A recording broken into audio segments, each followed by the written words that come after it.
Welcome from Loyola University Chicago Libraries. Thank you for joining us today. We will get started shortly.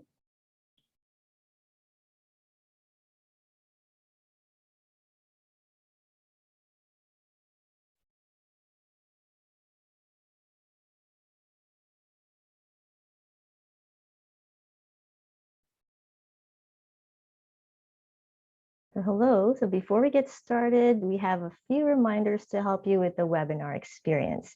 So in this webinar format, we have turned off the cameras, microphones, and chat functions for the participants. You will have an opportunity to ask questions toward the end of the program though. So please use the Q&A button on your screen and enter your questions or comments. And then finally, we will be recording today's presentation with the speaker's view only, and we will share the video with you after the event. So it's now my distinct pleasure to introduce our Associate Dean of Libraries, Emma Heat. Emma? Thank you, Jocelyn. Good evening, everyone. Welcome to tonight's program hosted by Loyola University Chicago Libraries. In partnership with Alumni Relations, we are called Dialogues. I am Emma Heat, Associate Dean of the Libraries. Thank you for joining us for this presentation of Loyola at 150, Student Life Timeline Project. I'm delighted that 3 of our Sesquicentennial Scholars and now Loyola alumni are here to present this project that was created to commemorate the 150th anniversary of Loyola's founding.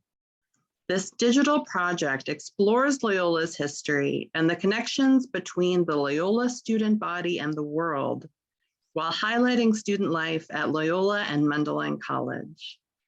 This tremendous project could only be accomplished through the dedication and support of many individuals and campus partners. In 2018, the Center for Textual Studies and Digital Humanities, the Public History Program, and the university libraries collaborated on a proposal to commemorate Loyola's 150th anniversary. We received funding from the President's Office to hire graduate students in digital humanities and public history to design, create, and implement projects for the anniversary celebration. The students, known to us as the Sesquicentennial Scholars, researched Loyola's history, tested and selected software platforms, and created digital projects using archival materials to demonstrate Loyola's evolution from 1870 to 2020.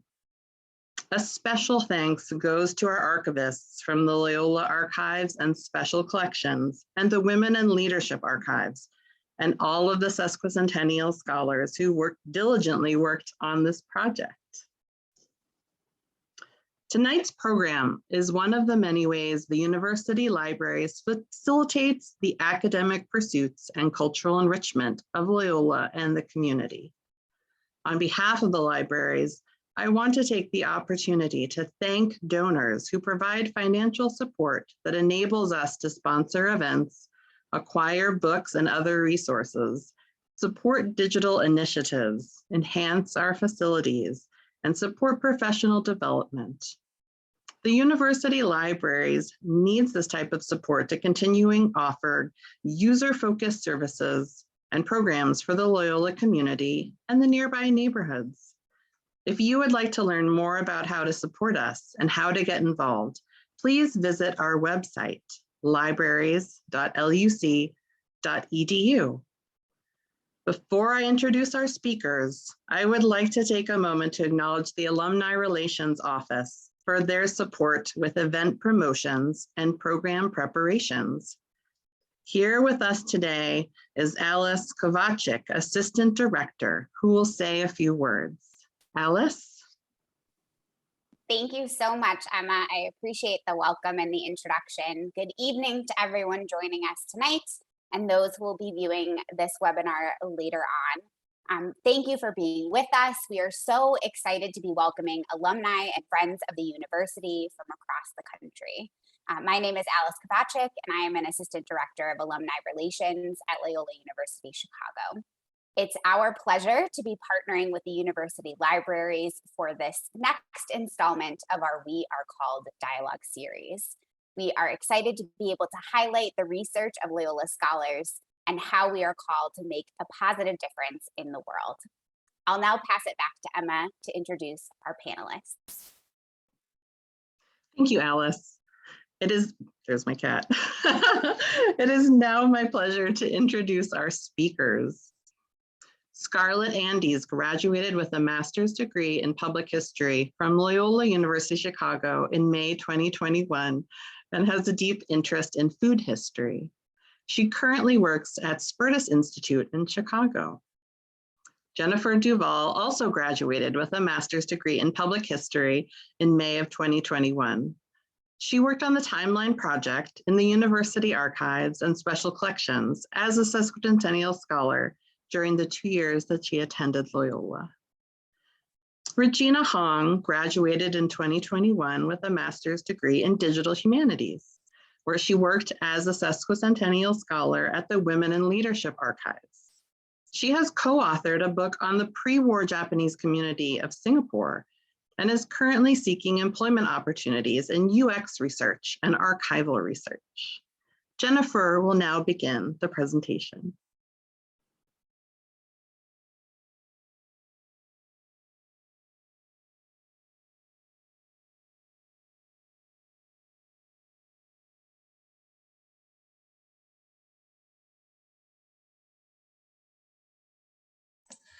Sorry, technical difficulties. Thank you very much for joining us this evening. I'm going to get us started by sharing a little bit about how the project started and how it developed into the exhibit that we're presenting to you today. The Loyola at 150 Student Life Timeline began its journey in the fall of 2019 and evolved over the next 2 years through a creative and dedicated collaboration between the Sesquicentennial Scholars and the archivists of both the Loyola University Archives and Special Collections and the Women in Leadership Archives, which houses the records of Mundelein College. For those of you who aren't aware, Mundelein was a women's liberal arts college that neighbored the Lakeshore campus from 1930 to 1990 when it affiliated with Loyola. Through this partnership, our goal was to create a project that celebrated 150 years of the university. Working out of both archives, we were able to get a picture of what was happening on the individual campuses and how the two student bodies interacted both socially and academically. When we began the planning process, we were aware that there were already several digital examples of the history of Loyola as an institution. So the first step was to come up with a new approach. The archivists had been looking for an opportunity to do an exhibit on student life, and the larger Sesquicentennial Committee had become excited about the idea of having a digital timeline that showed the connection between the university and the wider world. So the two ideas were merged into the basic structure of the project we are presenting to you today. In creating a structural plan for the timeline, we decided that in order to show the connections between what the students were doing, what was happening in Chicago, and the events of our nation and beyond, it was best to divide the timeline into decades. We then chose themes that combined specific events of each period in time and demonstrated the connections between our chosen groups. These decisions were not made easily or lightly. Choosing the decade themes meant considering what was happening locally, nationally, and globally, and figuring out how those events and issues were reflected in student activities both on and off campus. It was important that we showed not only how the happenings of the city and the world affected the students, but also how the students got involved and how their actions made a difference to others. The scholars were divided between the two archives, so the research was done in different buildings and then shared digitally.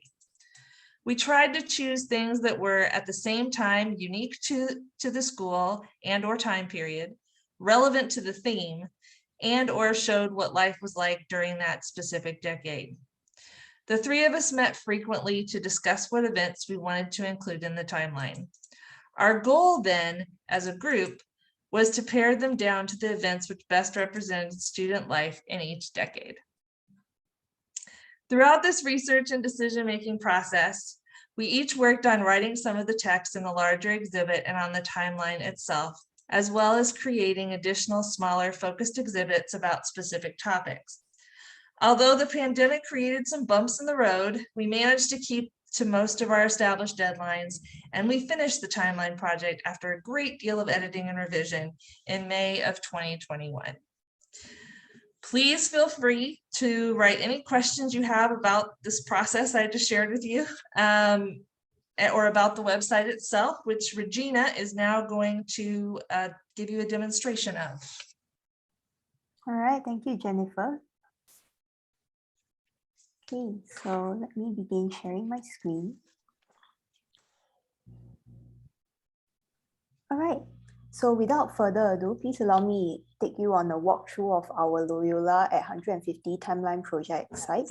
So this site was built using Omeka S, and the timelines themselves were built using Timeline.js, and we'll take a closer look at the timelines in a bit.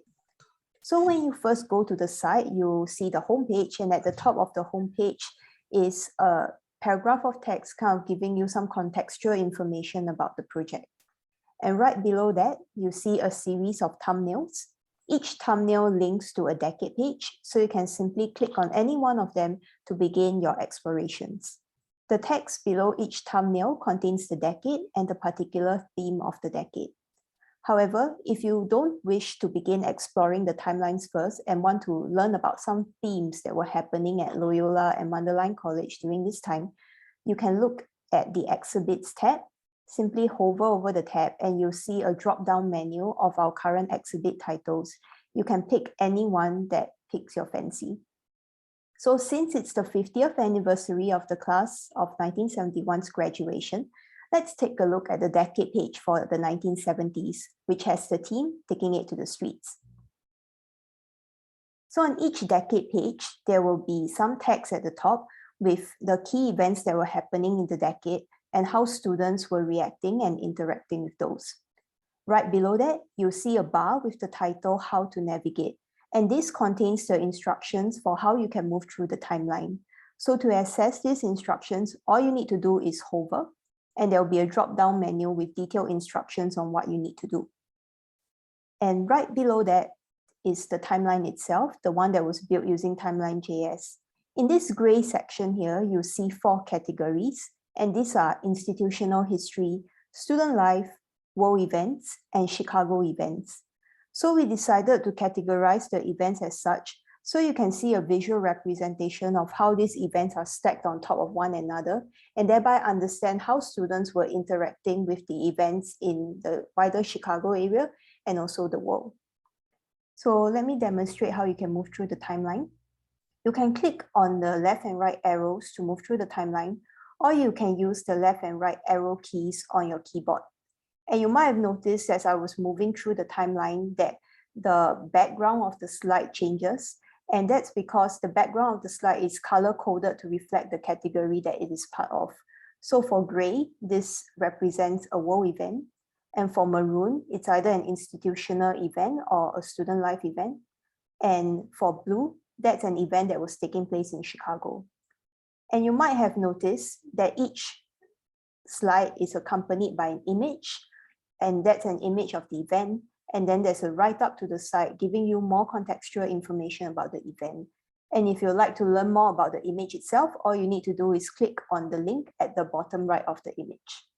And now I'm going to zoom us really quickly past the timeline so we can get to the last slide in this timeline to show you another feature that we have. So when you get to the end of the timeline, you will see a slide that prompts you to go to the next timeline, the next chronological timeline. So since we are in the 1970s timeline, this will prompt you to go to the 1980s. But if you wish to jump around a bit, you don't want to explore the timelines in chronological order, that's not an issue. All you need to do is scroll back up and hover your mouse over the timelines tab and pick a timeline that you are interested in exploring. And now let me take you to the exhibits page. So as mentioned earlier, for the exhibits, you just need to hover over the tab to pick an exhibit title that you're interested in. Or if you're more of a visuals person, you can click on the exhibits tab itself and it'll bring you to a page with thumbnails. And so you can see which picture looks particularly interesting and begin exploring from there. So let's take a look at campus critters. So an exhibit is essentially a page with a detailed thematic write-up of certain central themes that we saw happening amongst the student body. And then there will be many images also collected from across time reflecting this particular theme. For campus critters, we have dogs, we have cats, we have turtles, and we also have the ubiquitous squirrels and bunnies that you still see on campus today. And we definitely encourage you to explore the other exhibits as well, as we had a lot of fun putting them together. So finally, let me briefly talk about the last two tabs you see here. So for the About tab, you will find more contextual information about the project and the Sesquicentennial Scholars themselves. And in the Acknowledgements and Resources tab, you'll find information about the resources that we used in the course of our research, along with links to external archival collections so that you can also begin exploring them if you wish. So that's all for the walkthrough of this website. If you have any questions at all, please leave them in the chat and we'll be happy to answer them during the Q&A session. So now over to you, Scarlett. Hi, everyone. Thank you. As our time at Loyola was wrapping up, we wanted to document our reflections on the project and on our work and research in order to share it with future students, alumni, and others. So now I would like to share with you a video that we created in the spring of 2021 that will have us posing questions to ourselves. And then we would love to hear questions from you, which you can put in the Q&A box. And we'll soon have our Q&A.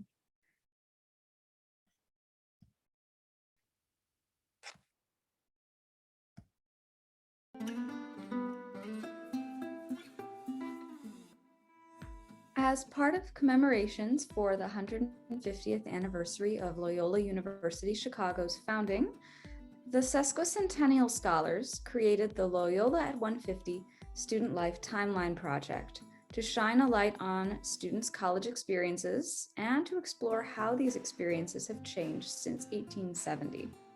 Using the rich resources of the University Archives and Special Collections and the Women and Leadership Archives, the scholars collaborated to create an interactive website where users can explore the past and gain insights into the present. What was the research process like? I worked in the University Archives and Special Collections at Loyola, and my process was looking through newspapers, digital resources, lots of pictures, and other physical items within the archives in order to understand what students found important over the many years that Loyola has been in existence, what activities they were involved in that were unique and or regular events, how they interacted with the school as far as what their opinions were and their needs were over time, and how they were involved in the city and other events in the city and other events in the world around them, and trying to piece together the interesting events with good media that would interest a varied audience. For myself, I got involved with research after we had to move online thanks to the pandemic. So I was looking at what digitized collections I could find in Preservica, which is this platform that the school uses to aggregate items from various archives, and the University and Marketing Collections Photo Gallery and archive.org, where you have a lot of old Loyola yearbooks to see what kinds of events could be found and placed onto the timeline, especially for the later decades. So when I started out at the Women in Leadership Archives, my role was to really get a sense of Mundelein College student history. Since they were right next to Loyola's Lakeshore campus, there was a lot of overlap and interaction throughout both schools' histories. So after we moved online, that expanded to also include supporting university archives research and creating the documents online so that we could continue to maintain all of that information about them that we keep in the archives. Which event stood out the most to you and why? One of the events that kind of persisted the longest, especially in the 20th century, was pushball.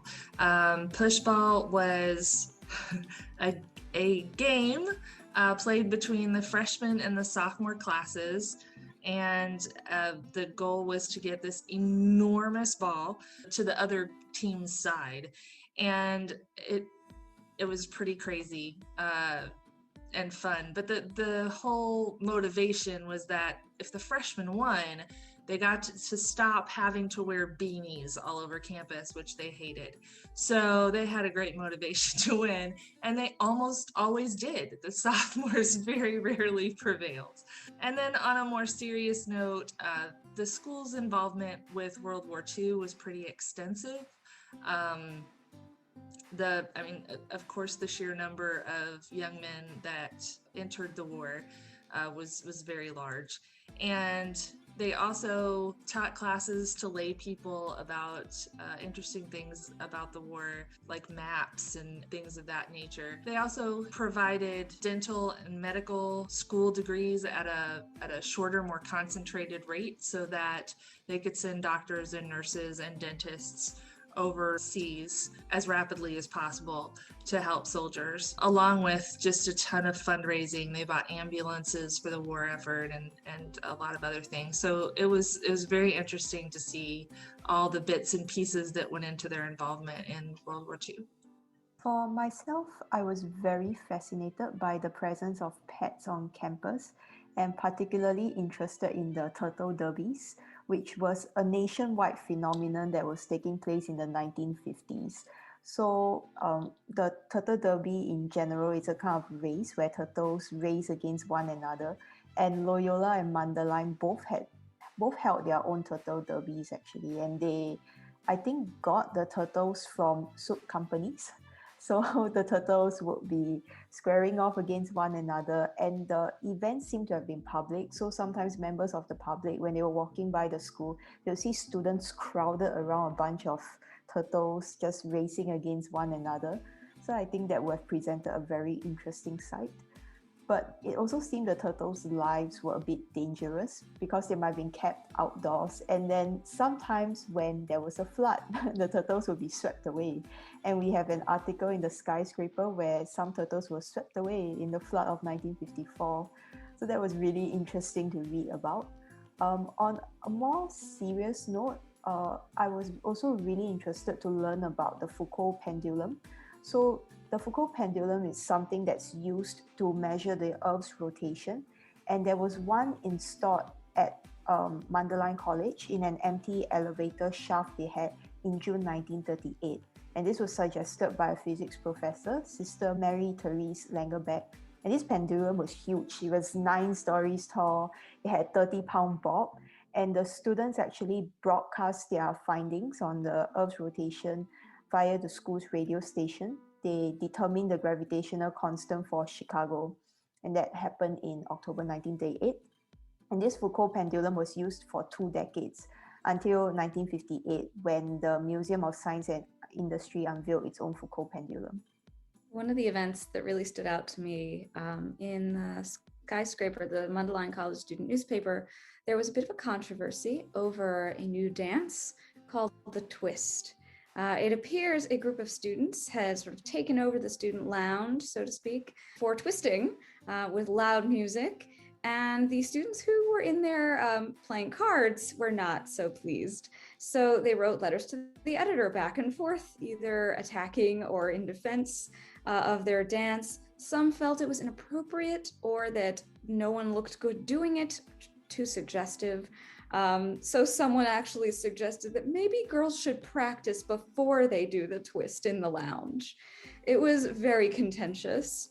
And then on a more serious note, but in the same vein, I really loved seeing the way that music and performance played a role in student life throughout the school's history as a real constant. And it really brought the sort of past student life to life for me. You could see all these different musical ensembles, both big ones, official ones, and small ones that played in local eateries and performance venues.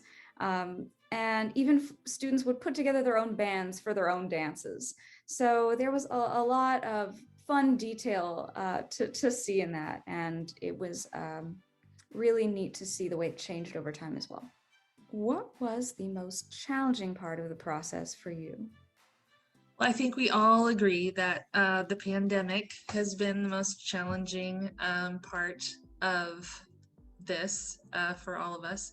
For me, it was really difficult because the UASC has a massive collection of information, so very little of it has been able to be digitized. And so from home, it was hard to do a lot of the research that I needed to do. But luckily, I did find things to do, and I was allowed to start coming back to the archives on a limited basis in October, and that's been a huge help. Yeah, I echo what Jennifer said about the pandemic. That was challenging. And for myself, it was really working with Omeka S, the platform that we use to create the website, that was especially challenging. So Omeka S is pretty easy to use, but it has its own idea on how to show information. And we had our own ideas on how we wanted information to be shown. So it's a kind of negotiation with Omeka S in terms of code to get it to show information in a way that we felt would be more intuitive for users to use. I guess from the research point of view as well, one of the challenges we had throughout the whole time was that it's fairly easy for an institution to record its own history, but perhaps less so for an institution to record the student experience. Because simply students, there's so many, they turn over every year. So in fact, there's not as much as the institutional history. And so it was a challenge trying to sort of find the pieces of that in the archives when there is so much, and to be able to find the story in that as well. What was the most exciting part of the process for you? For me, the whole process has been very enjoyable. I really loved seeing how students have evolved yet stayed the same, how their interests have changed, and just kind of the story of that history over time is really, really interesting to me. Lots of really cool materials in the archives. So that's been fun. But the most exciting part is seeing it done. It's been a really long process, and I think it's just great to see the whole thing completed. Yeah, definitely echo what Jennifer said. We have been working on this project for almost 2 years, since December 2019. So it's very exciting to see it completed. For myself, I really liked the usability tests we did with potential users of the site. So a usability test is kind of a process where we invite people to test out our first draft of the website and give us comments on what they think about the website, what could be improved, so on and so forth.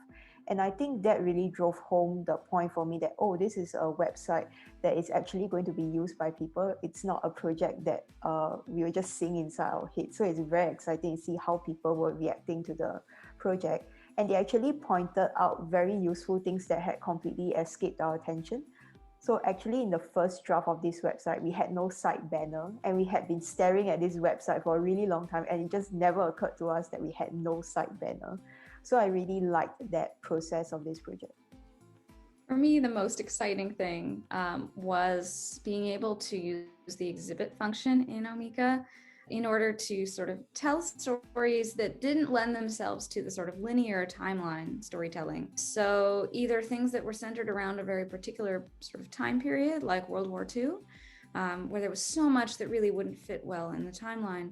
And then as well as themes that it was a much longer story that told itself better altogether. So for instance, performance and theater and music. So for me, that was a lot of fun to be able to try and make the best use of the media we had, which were really cool, and sort of tell that story in a deeper way as well.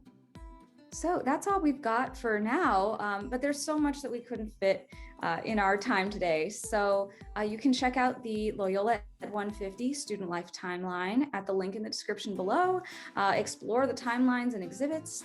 And if you follow both of our archives on social media, you'll hear all about our future projects.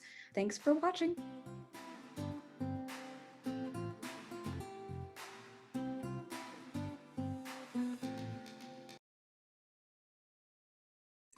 Right, so as we mentioned in the video, we could not have done a project of this scope and scale without the materials in both of our archives. However, as we mentioned, student history has a way of slipping away without being recorded.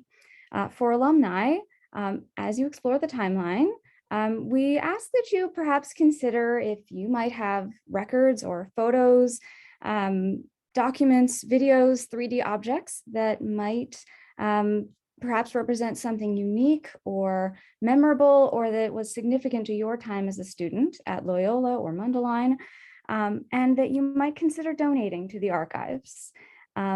If you'd like to or would like to talk about it with the archivists, I'll be posting the web pages about donation in the chat in just a minute. Materials donated to the archives contribute to the larger stories of student life over time and will help future archivists, researchers, students, alumni, and anyone interested to understand and connect with the richness and scope of student life throughout the years. So, and then hopefully as our timeline can show, it can also help shape those experiences going into the future. So please consider perhaps contributing to the archives and helping tell these stories beyond the 150th. And finally, we would love to turn it over to Jocelyn to begin the Q&A. Thank you so much. This has been very fascinating, all your rich experiences that you've shared with us today. And thank you so much to all of you. And our audience members, please go ahead and type in your questions in the Q&A. And we do have a question already here. So for Jennifer, Regina, and Scarlett, let's see. This one, thank you to Liz Hopwood. So this is wonderful. I'm curious, what decade was your favorite to work on and why? I can go first. It's a really tough choice. I have to say that in terms of decades where things got really fascinating to dive into the student newspapers, I think the 1970s were quite a journey. There was so much going on and students had a lot to say about it. And perhaps it was very hard to choose individual events to add. And all the decades were like that. But in particular, I think there's so much protest and music and, media, new movies coming out, all sorts of reviews of up and coming bands that were performing nearby. So yeah, that personally was probably the one that stands out. Which one of you would like to go next? I can go. For me, that's a really hard question because I enjoyed so many of them. I think the 80s and 90s were a lot of fun for me because I was alive during them. I'm old. And so it was really fun to kind of remember what was happening at the time and how it happened and see how it affected the students. So for me, that was a lot of fun because there's things I totally forgot about, but oh my gosh. So that was a lot of fun. And there was a lot going on in the 80s, especially in terms of students having a kind of a more open outlook to the world, I think, coming out of the 70s into like what was happening in other countries and human causes for yes, I can't talk, different causes in other countries and helping in that way. Yeah, as Scarlett and Jennifer have said, it's a hard choice. But I think for me, being a foreigner, so I'm actually not American, I'm from Singapore. So I really found it very meaningful to research the 1960s because you hear a lot about the civil rights movement, but I don't think I fully appreciated the extent of it and how it was carried out in schools and how it was very important for shaping subsequent discourse on civil rights and things like that. So I learned a lot personally from researching that particular decade.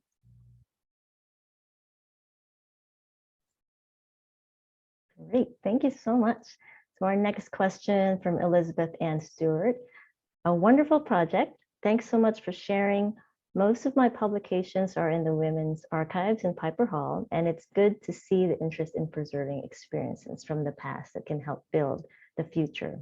So this is kudos to everybody. So it says congratulations.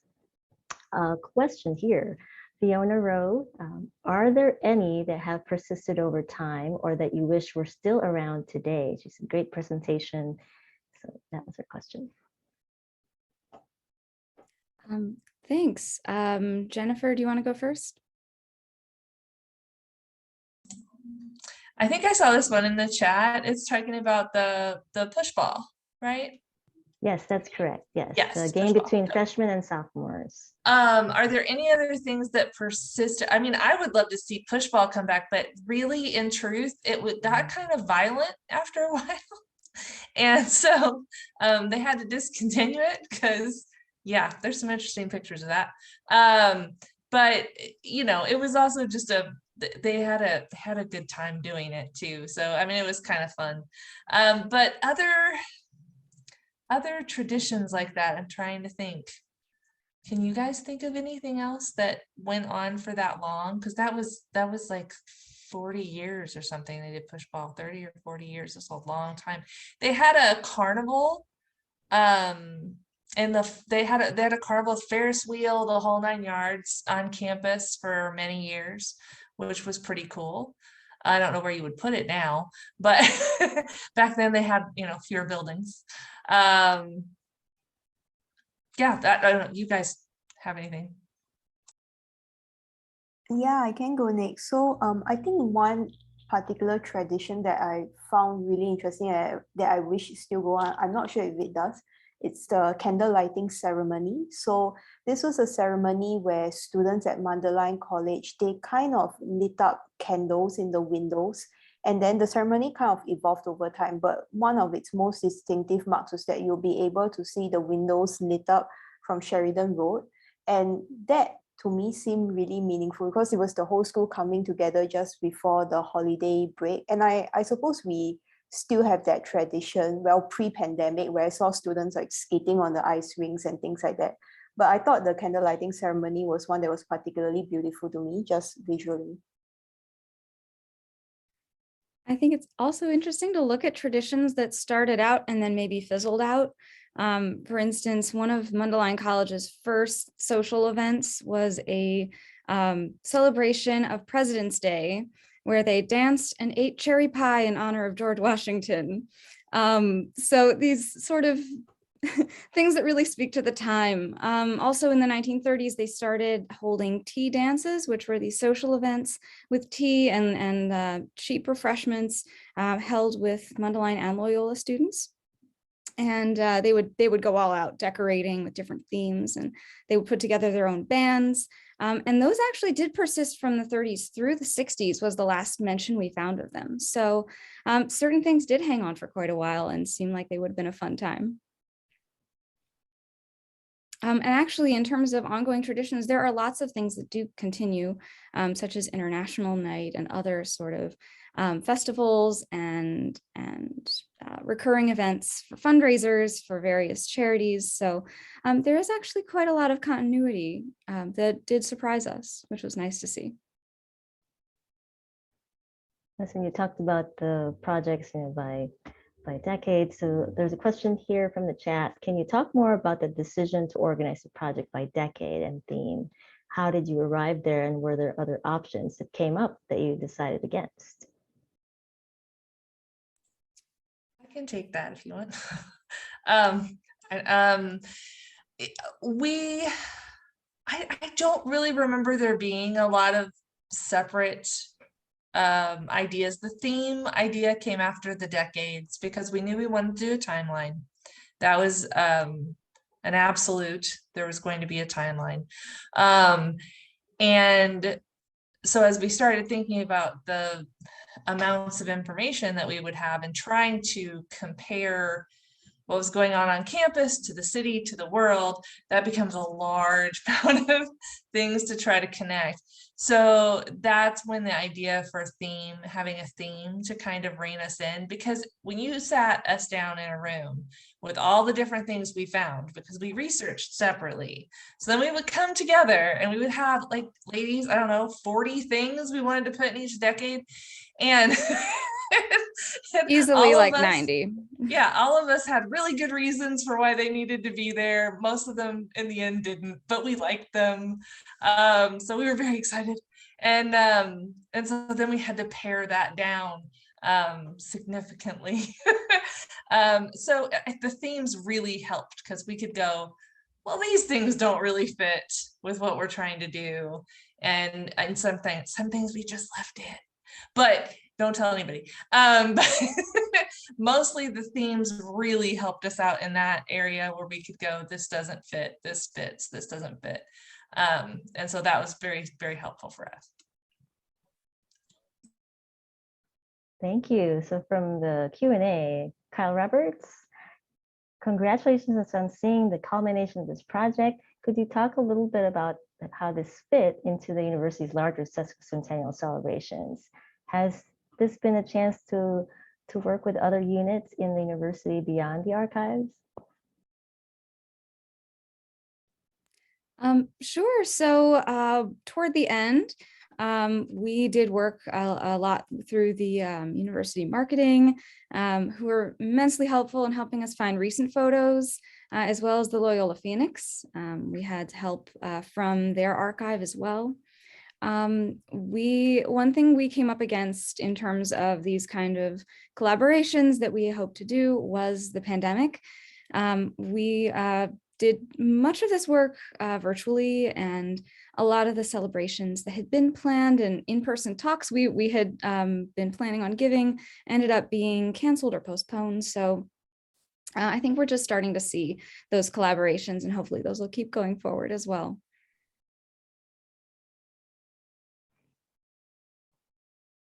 Wonderful. How about the, let's see, this question about from the chat, because they do talk about the culture of the university. How do you think the culture of the university is able to transfer then from generation to generation, considering the continuous physical change of the university, the staff, and the student body? This audience member said, great job on this project and excited to explore the website. Thanks. Sure. Would either of you like to go for it, Regina? Yeah, I can take that question. I think for me personally, it's hard to transfer the entirety of the culture across time, because so much has changed. Your external circumstances change as well. So the kinds of students you have, the kind of faculty you have, the kind of teaching you have is different. But personally, for myself, I got to experience a lot of Mundelein College's culture just by reading the archives, and then through the oral history project, the Share Your Story project that the Women Leadership Archives runs. Simply by talking to the alumni, I got to know about the kinds of pedagogical approaches that the teachers at Mundelein College took, the kinds of lessons they had. And I think that that's one of the strongest ways in which culture is passed down through time, because you have like alumni talking to you and sharing with you their insights. So even though that particular culture might not be existing now, you can still access what it was like for those students when they talk about it, when you read about how they write about it. I agree. One thing that I would say that I think was very clear, having looked through 150 years of newspapers,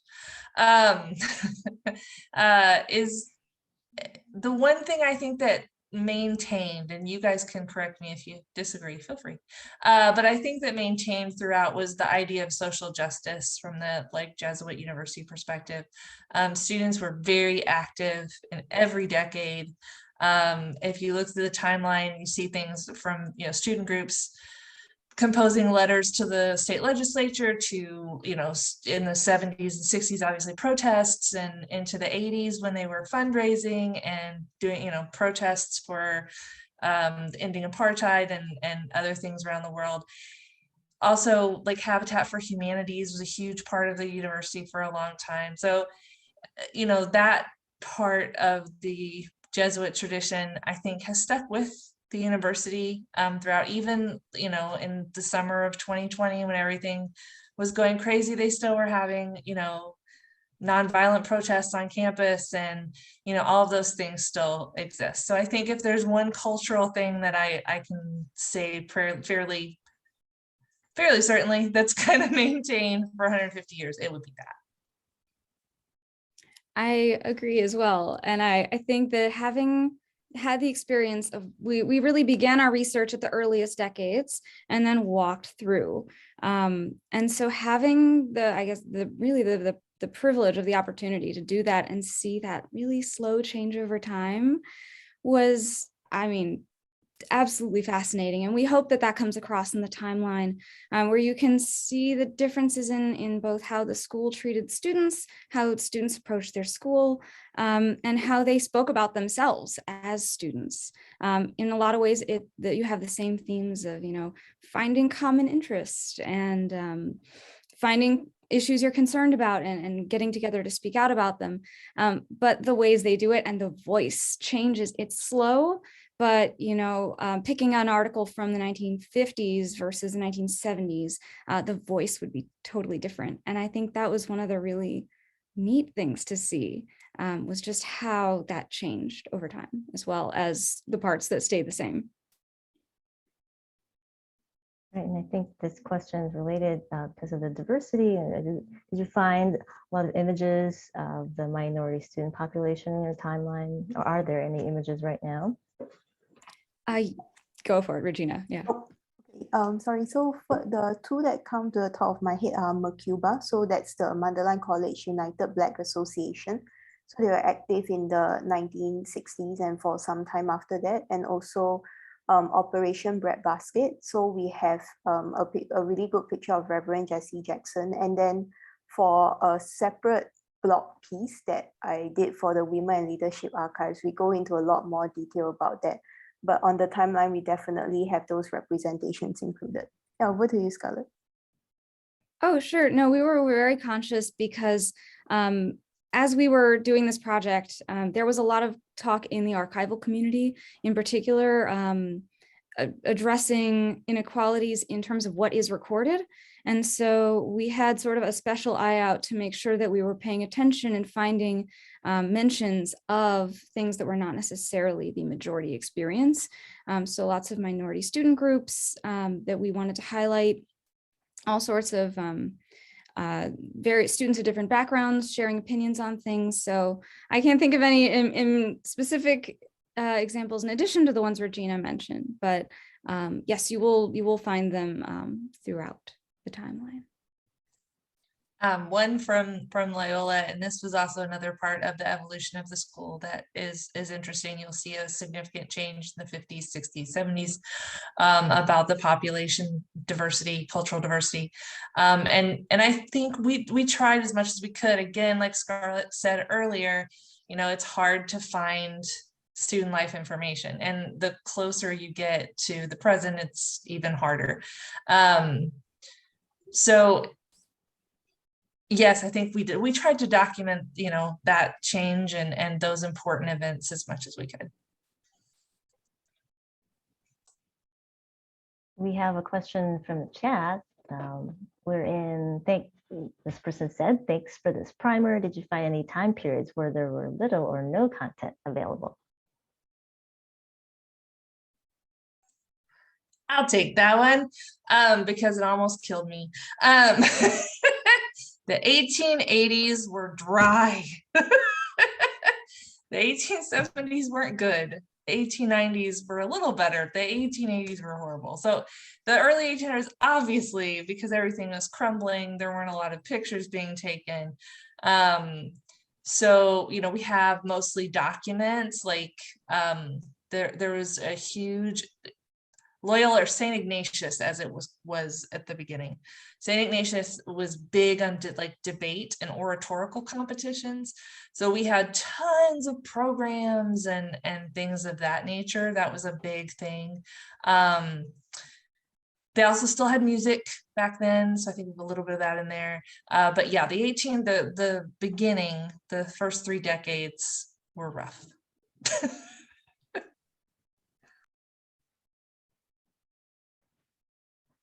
Well, perhaps this audience, we learning so much across the decades that you've researched. So maybe someone out there who's doing their own research and maybe contribute some of that information. But earlier you mentioned that you are interested in acquiring other materials or other information. So from the Q&A, it says, are you interested in anything related to Loyola Law School? Certainly, you'll find a couple stories about Loyola Law School history, including an instance some people in the audience might remember, where the students threatened to sue Loyola over a subpar law library. So yes, the long story short, that would be very welcome, and definitely encourage you to contact the archivists. I can share one more thing about the law library. In addition to the School of Sociology, which at Loyola was the first school to attract a large number of female students, the law school announced they would accept female students in 1921, and they had to build a separate women's restroom in order to accommodate the new students. And they attracted female students right away.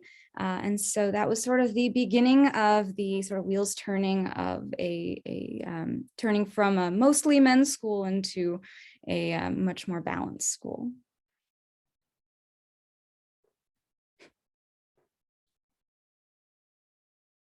Wonderful. Well, that's definitely good information. So there's lots more I know we could share. So please feel free, everyone in the audience. We can still answer questions, place them in the Q&A or chat function.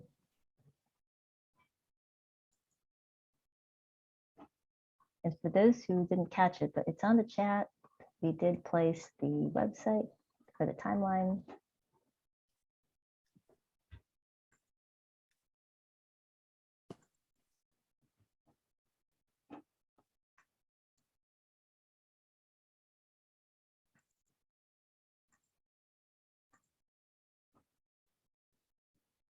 All right.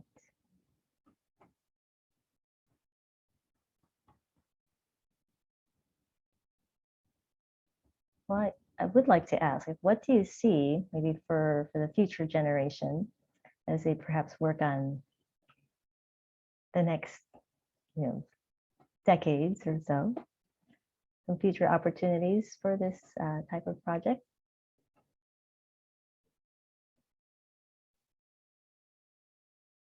Sure. Jennifer, sorry. Oh, do you mean like for people to do something similar, or for the uses for this project as it is? No, any of those. Yeah.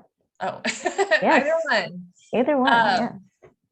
Well, hopefully the project will be a good starting off point for anybody that's trying to do research that has to do with a time period, with college students, with universities, with anything. You could find ideas through our timeline and hopefully be able to find further research in the archives and beyond. It also is, I think, useful for alumni, because they get to kind of see things that, like I did in the 80s, that they may have forgotten about. And so that might be enjoyable to them, and for current students to know more about their school. Scarlett, you guys. Oh, no, you got what I was going to say with the last point. I know for myself, especially as we were finishing up the website and really putting on the finishing touches, the thing that kept coming back to me was hoping that that current and future students would find the website and might enjoy, seeing their school in all of the forms it's had, and really perhaps finding commonalities with past students and sort of seeing themselves as they start their Loyola journey, and sort of seeing what has been possible in the past and maybe what they want to bring back or change. Or it's such a bank of possibilities. Maybe it's time for turtle derbies to come back. I don't know. Or there were certain talks or various student hosted things that, who knows, time to revive a tradition or time to, spark something new. So absolutely just hope that people find things in it, because there's so much. But yeah, that would be the hope for the future.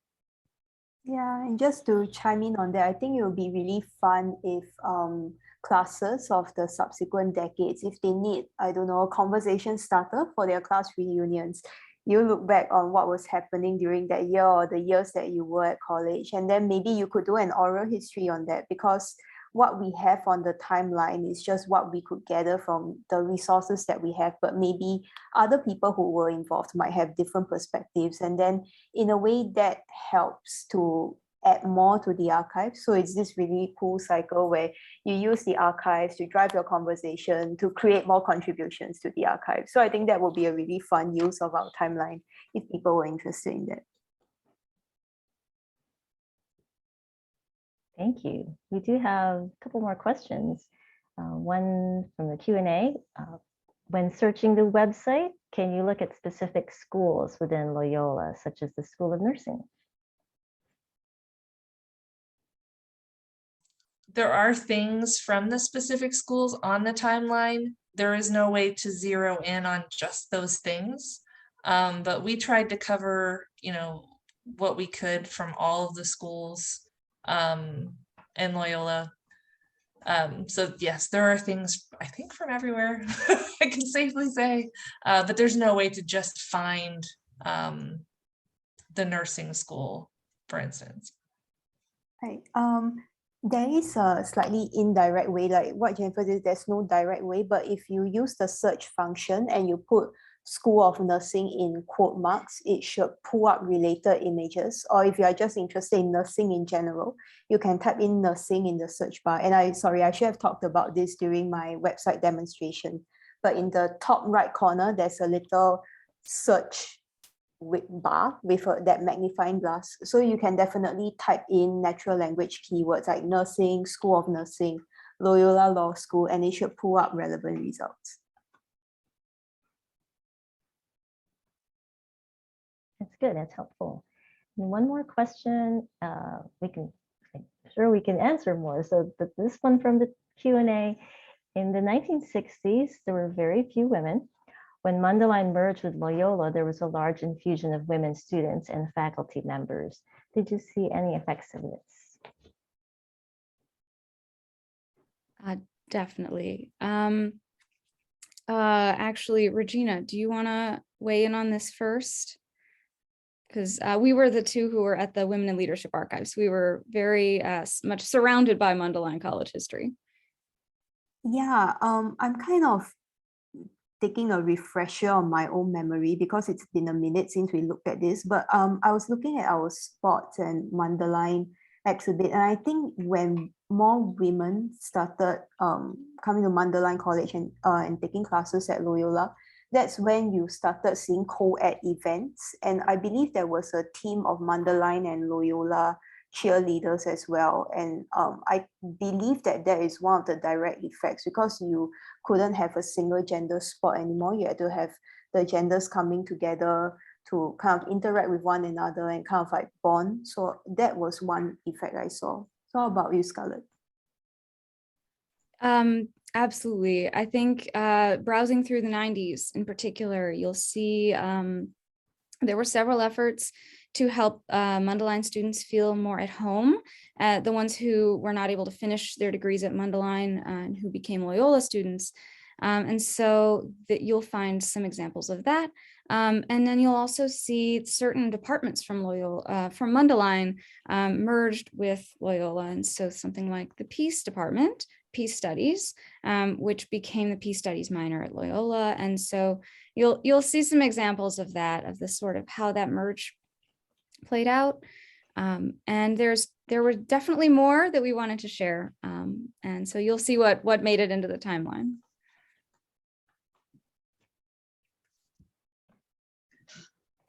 Thank you so much. We have reached the end of our program. It is now 7 o'clock. On behalf of the University Libraries and the Alumni Relations Office, thank you so much to our speakers, Jennifer, Regina, and Scarlett, our project partners, and to all of you who attended today's Loyola at 150 program.